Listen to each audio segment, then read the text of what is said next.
All right, here we are in part two. We're going to talk about the rest of the 5R. We're starting with replace. So what does Joan need in terms of replacement? We need to determine the need for digestive support. So what else can we learn from Joan's stool analysis?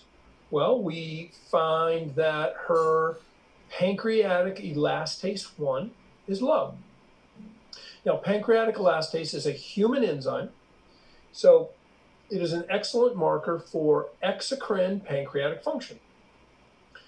And hers is low. So what does that mean? Well, it could mean that she has exocrine pancreatic failure, but that's not common. What's much more common is that she has an abnormality in the cholecystokinin feedback loop.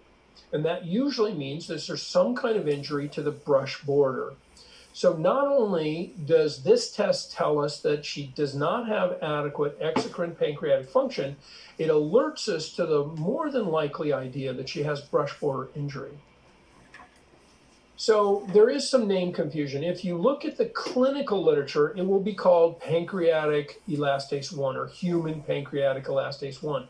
But if you look at the more fundamental literature, the scientific literature, you may see it called chymotrypsin-like elastase family member 3. It's exclusively a human enzyme, so it is, number one, you won't alter it by giving exogenous enzymes.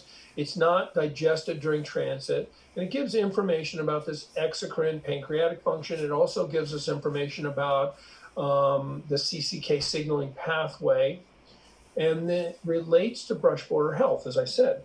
So just to remind you about this CCK pathway, CCK is secreted in the small intestine and stimulates the higher organs of the alimentary system to do what needs to be done, whether it's releasing bile or releasing enzymes, etc. And here are some references to the CCK ideas. So what can cause maldigestion? This first one needs to be carefully pronounced, but chewing. You need to adequately chew. Unfortunately, most people do not. Most people are like snakes. They swallow it whole. And then hypochlorhydria, especially with stress and with age, our acid production goes down.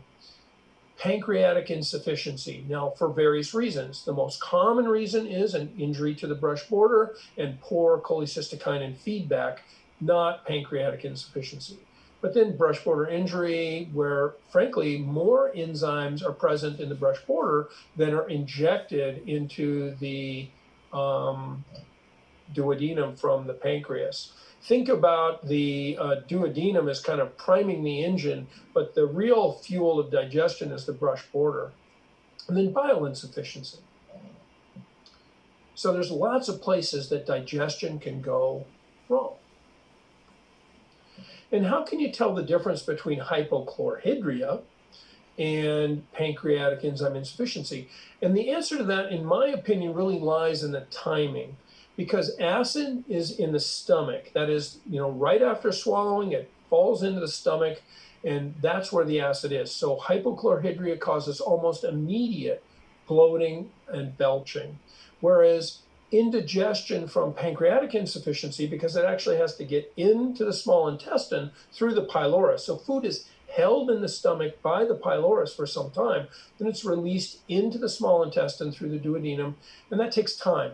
So indigestion and bloating and flatulence occurs 2 to 4 hours after ingestion of foods with pancreatic insufficiency. So how can you clinically assess this? Well, signs and symptoms and the timing we just talked about. In the case of hypochlorhydria, there's a betaine hydrochloride challenge test, an Alka-Seltzer challenge test, or if you want to get really fancy, there's a telemetry capsule called a Heidelberg capsule that you can swallow, and it measures your pH as it travels through. Pancreatic insufficiency, the best test is really the elastase test. And Malabsorption, of course, means incomplete processing of your food. So it occurs because of insufficient acid. The acid starts the process of breaking down proteins, but it also sterilizes the chyme.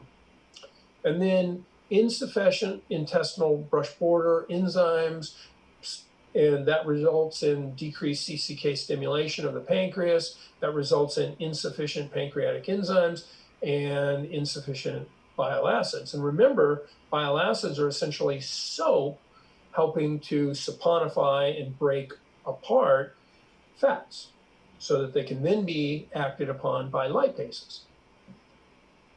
So support for gastric acidity. Well, betaine hydrochloride is a B vitamin family, and it has been shown to improve acidity and protein breakdown.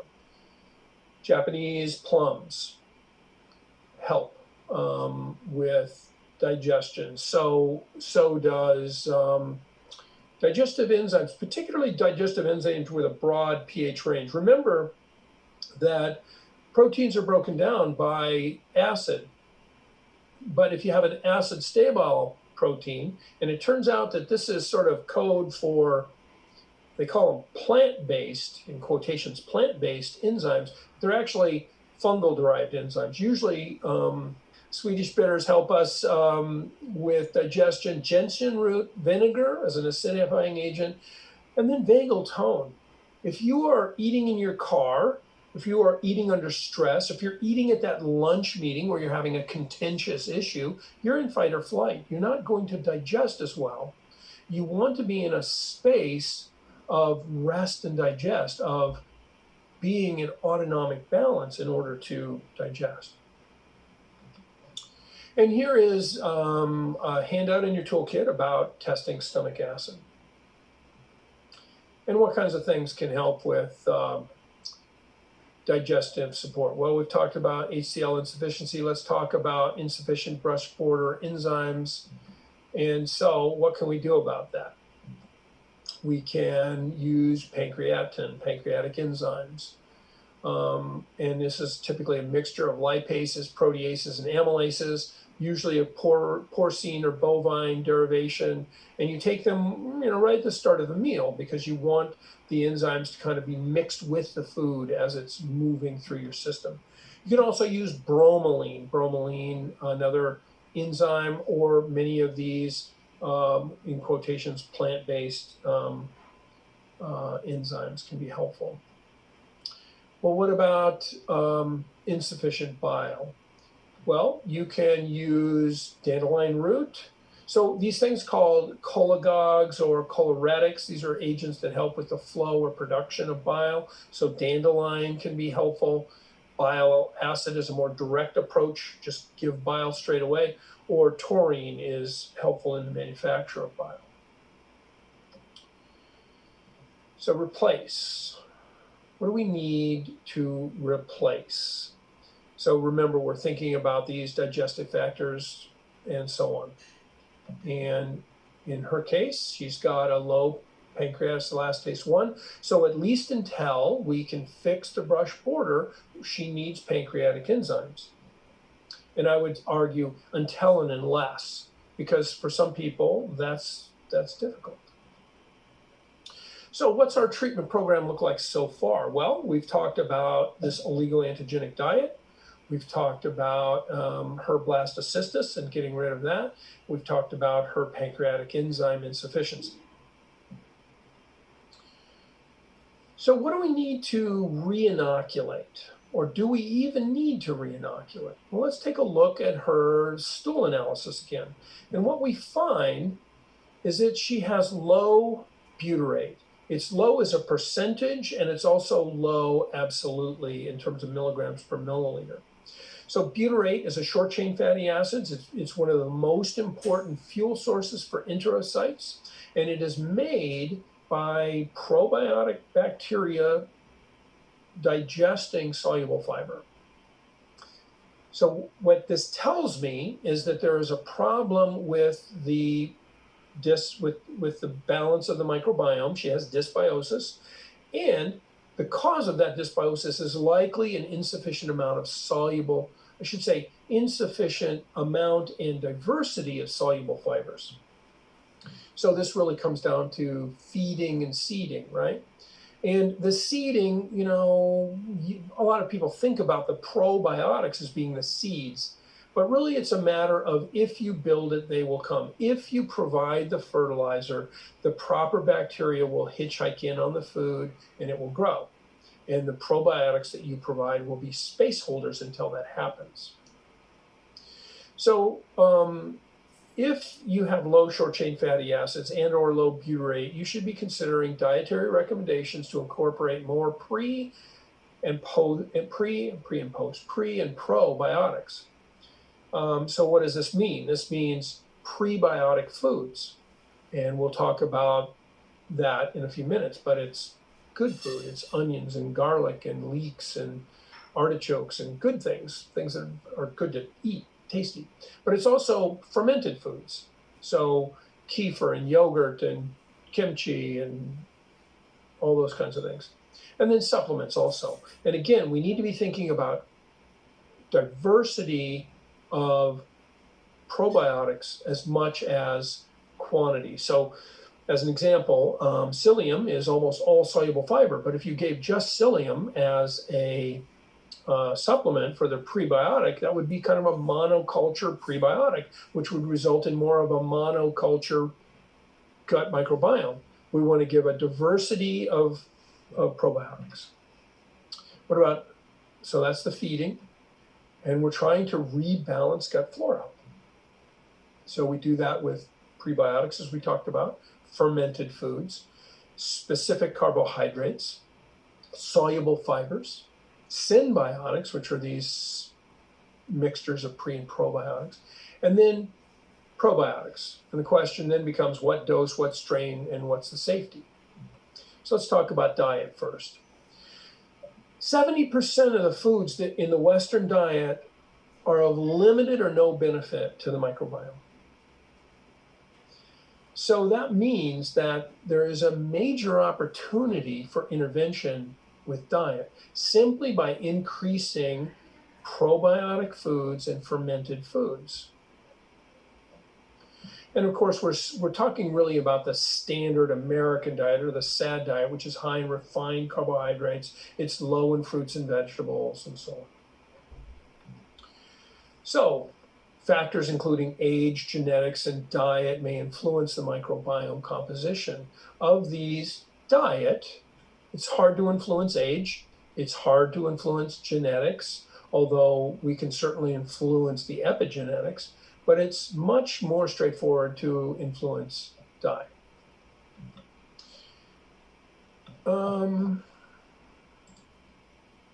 So, fermented foods, what would that be? Well, it restores and maintains the inner ecology through cultured foods, decreased sugars and carbohydrates. And here's a list of cultured foods, everything from yogurt to miso and tempeh and raw pickles and fermented anything, think sauerkraut or kimchi or sourdough bread, or my favorite, of course, beer and wine. Although be careful with that because the alcohol can actually cause some issues with leaky gut. So it's always a push and a pull. You got to be careful. Consistency of probiotic foods. So there is a lot of diversity in the quantity and quality of, say, yogurts that you find out there. Many yogurts are little more than gelatin with sugar and a little bit of culture in them. So you want to read the label. You want an active live culture yogurt. If you make your own yogurt, and I do this, and ferment it for 24 hours, you're likely to get in the vicinity of 100 billion colony-forming units out of that culture. So the problem with that is it's not super sweet. Like when you buy a little thing of yogurt in the grocery store, it's sweet and it tastes like dessert. It's going to be sour, but it's going to be healthier, and it's just an acquired taste. So in your toolkit, there is a list of pre and probiotic foods that you can find. And these are some examples of prebiotics. Everybody always says, health food diets taste like cardboard. No, these are not things that taste like cardboard. These are not things that taste like cardboard.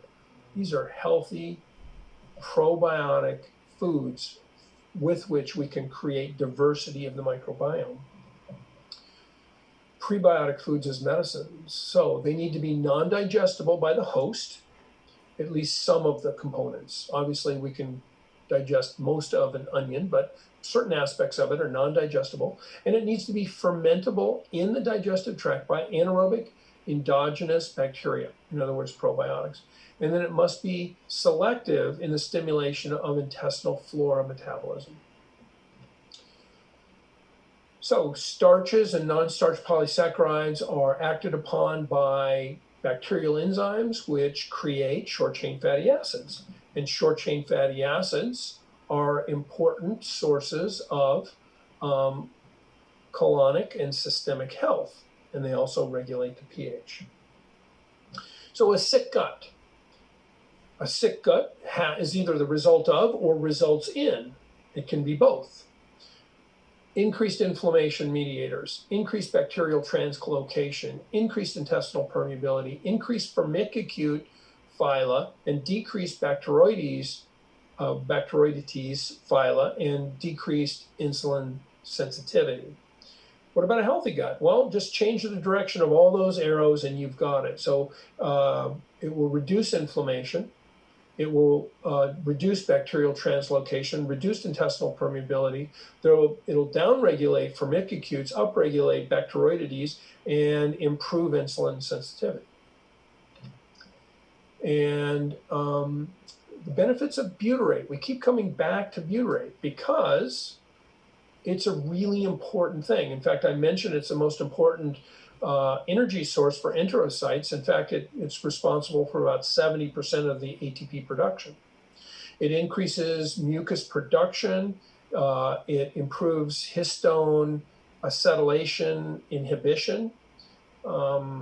It restores oxidative phosphorylation, which is kind of related to the first thing I said. It improves G protein coupled receptor activators. It improves oxidative stress, etc.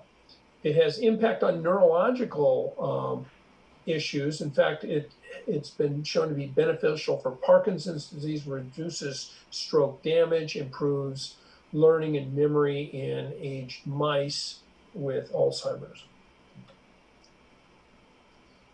Prebiotic benefits.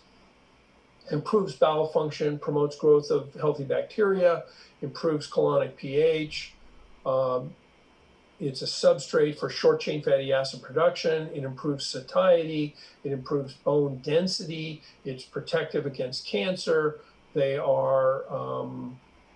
have these pleiotropic effects. So you can't go too far off base with prebiotic foods or supplements. So oligosaccharides are an important source of prebiotics. So there's fructose oligosaccharide and galactose oligosaccharide and all these various oligosaccharides. And oligosaccharide is actually a carbohydrate that is extracted by a biotechnology. They're not normal carbohydrates. These saccharide polymers have between 3 and 10 simple sugar links, and they work wonders for the body by improving the microbiome. They're found naturally in artichokes and chicory and onion and legumes and wheats and so on. But they're extracted from those things and made into powders and put into prebiotic supplements. So again, these prebiotic oligosaccharides, they lower the colonic pH, they discourage the growth of Clostridia, they prevent constipation and diarrhea, they have a low glycemic index, they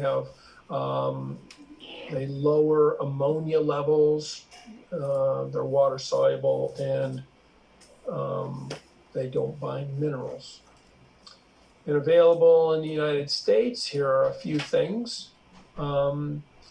A lot of supplements will have many more things in it, but they won't be able to count them as fibers. So that it might say fiber, 1 gram, but then it'll say something like 5 grams of prebiotic.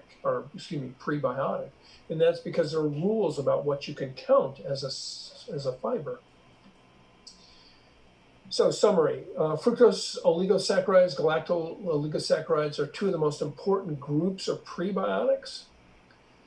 They have considerable health benefits. They have a very strong safety record, and they're easy to produce and store. So timeline. Well, as supplements, you want to use them until such time that the dietary changes have been made so that there's adequate prebiotic in the diet. But the dose for fructose oligosaccharide is someplace between 1 gram and 5 grams, 1 to 3 times a day. Inulin, a similar dose, 1 to 3 times a day. In other specific fibers with high solubility, like larch or modified citrus pectin, or again, going back to psyllium, can be helpful as well. And here are some references on prebiotics. Dietary fiber is broken down into the idea of soluble fiber and insoluble fiber. Soluble components are pectins, gums, inulin-type fructans, and mucilages. And they can be more or less completely fermented by bacterial flora. Insoluble components are the cellulose, waxes, beta-glucans, and lignans, and they're primarily from the cell wall, and they're generally only slightly fermentable. So some examples: wheat is 90% insoluble, oats is about 50-50, as I said before, psyllium about 90% soluble. Just to visualize this a little bit, we've got selective utilization by host microorganisms. So prebiotics would be PUFAs and milk oligosaccharides and other oligosaccharides, certain phenolics and other phytochemicals, and then readily soluble fibers. The non-prebiotics would be proteins and fats, and probiotics, because they're probiotics, they're not prebiotics. And then vitamins and antibiotics certainly wouldn't be on the list, and then less fermentable fibers. So intake of fiber and whole grains is inversely related to obesity, type 2 diabetes, cardiovascular disease, and many types of cancer. And the mechanism is thought to be the development of short-chain fatty acids, results in gut hormones, which results in change in transit time, a change in intestinal viscosity, less contact with the mucosal cells, and better estrogen excretion and better antioxidant nutrition. So in Paleolithic times, it's estimated that humans got someplace in the vicinity of 100 grams of fiber a day. That's a lot of fiber. The recommendation is about 25 to 35 grams a day. And the actual average intake is around 10. So of all the nutrients that we worry about, we don't often think about fiber, but it's very commonly deficient. So it slows the transit time in the small bowel, it increases stool bulk, it holds onto water, it increases estrogen excretion, they bind minerals and other toxins, and they stimulate bacterial growth, and they're metabolized to short-chain fatty acids. So lots of important features. And here is a toolkit handout on dietary fiber. So summary, prebiotics from foods may generally be incorporated into a dietary protocol unless contraindicated. Prebiotics may often be accompanied with probiotics from foods or supplements unless contraindicated. And the contraindication is usually when you're dealing with a significant yeast overgrowth.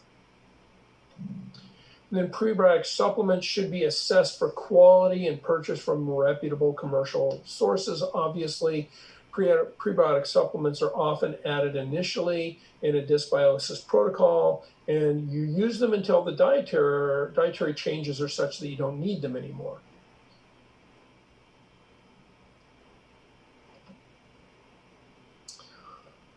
So summary of feeding.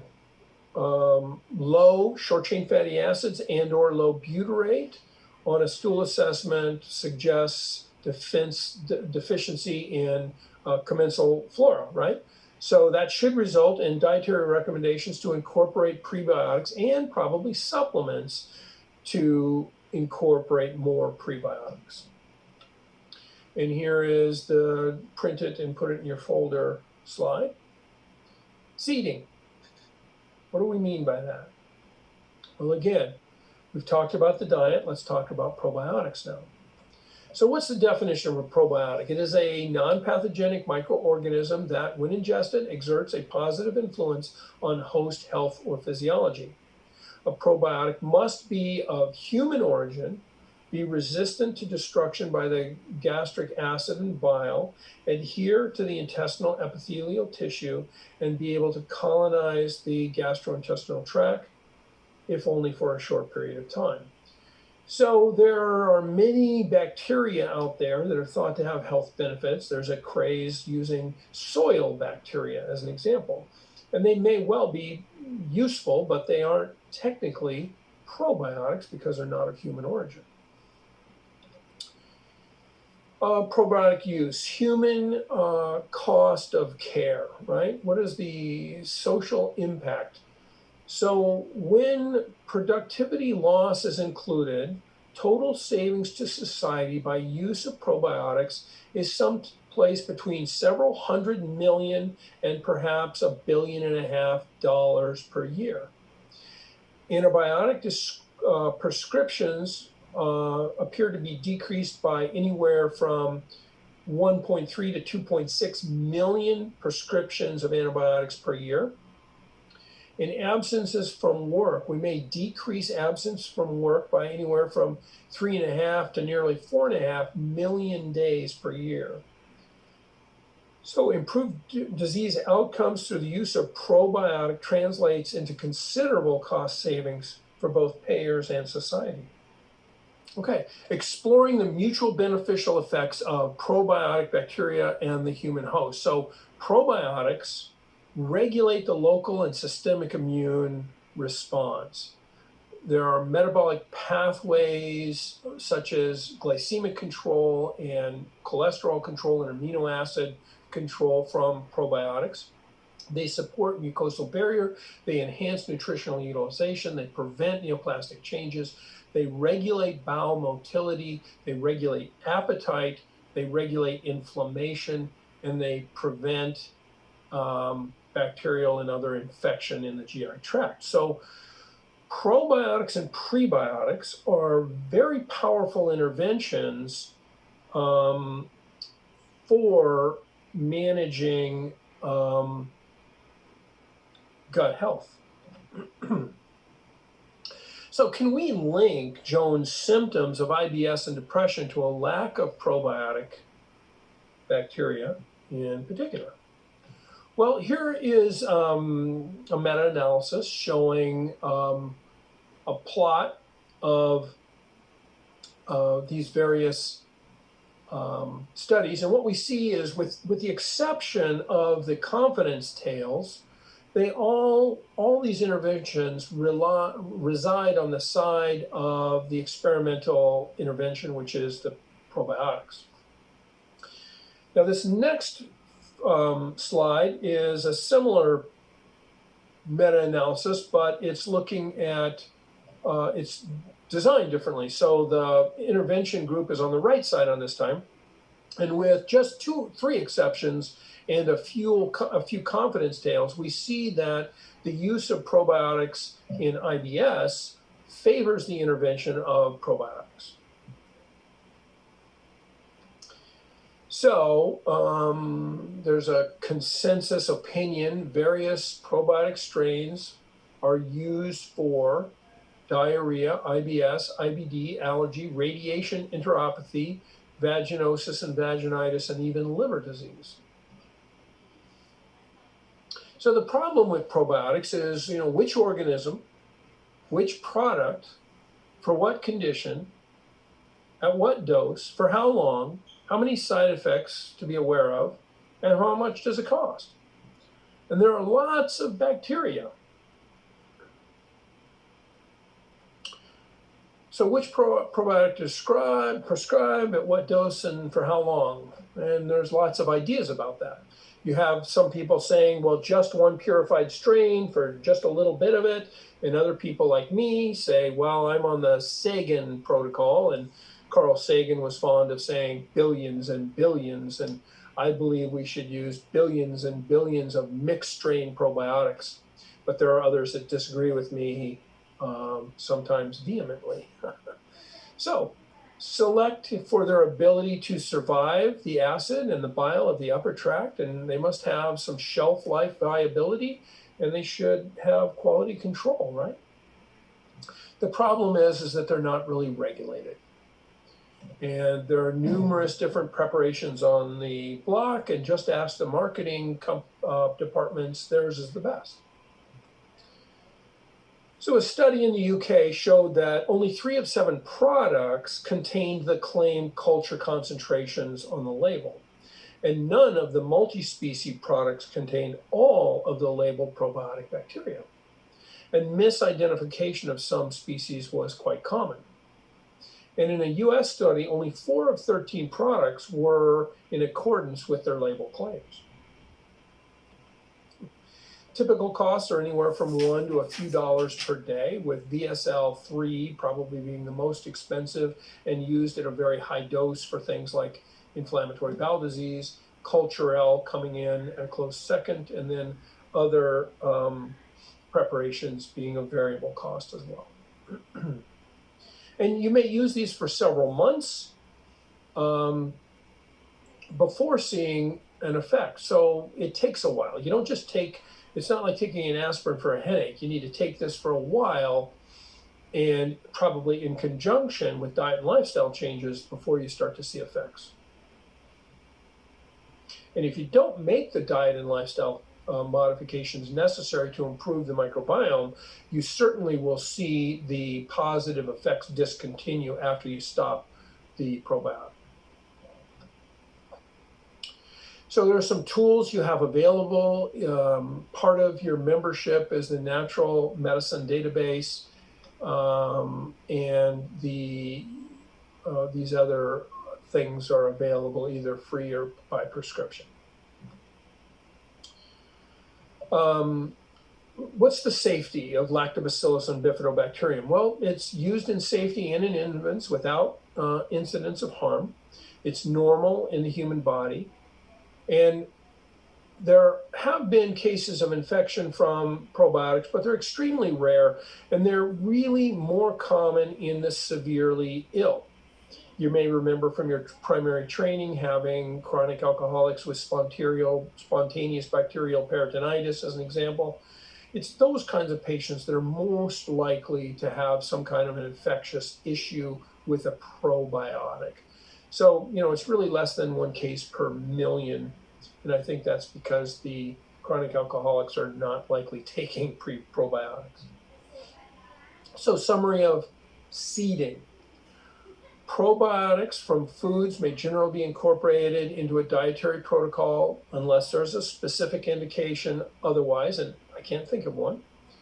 Probiotics from foods or supplements may generally be prescribed with acute administration of antibiotics, especially S. bailardi. Now, that's actually a yeast, but it's very helpful for preventing gut issues surrounding antibiotic administration.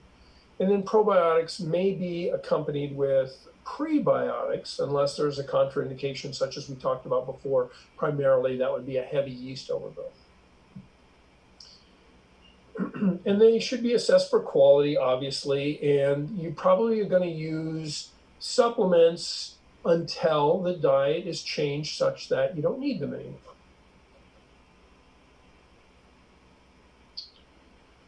So if the laboratory assessment shows a deficiency of a commensal flora or the stool culture assessment shows an elevation of potential pathogenic bacteria, you're going to want to start with dietary recommendations and then supplements of pre and post,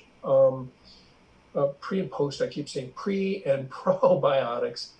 And you may want to think about specific strains known to combat specific pathogen and so on. And here is the seeding takeaway slide. And then the summary. So we certainly want to think about some probiotics in this case. We want to think about some prebiotics. But we need to remember that to date, only dietary changes or a stool transplant have been shown to actually change the microflora. Probiotics should be thought of as placeholders with only transient, although very important, effects in the gut, and then prebiotics should be thought of as fertilizers to bring up the concentrations of the actual endogenous bacteria. So I at one time was thinking of starting a series of hospitals we were going to call Stool Hospitals International for Transplantation, and I'll let you figure out the logo. And here is sort of a recap of the treatment thus far. So we've talked about this oligoantigenic diet. We've talked about the anti-parasitic protocol. We've talked about the pancreatic enzyme addition. We've talked about adding pre and probiotics to help to start to normalize her gut. We're going to continue in just a few minutes with the rest of the 5R program.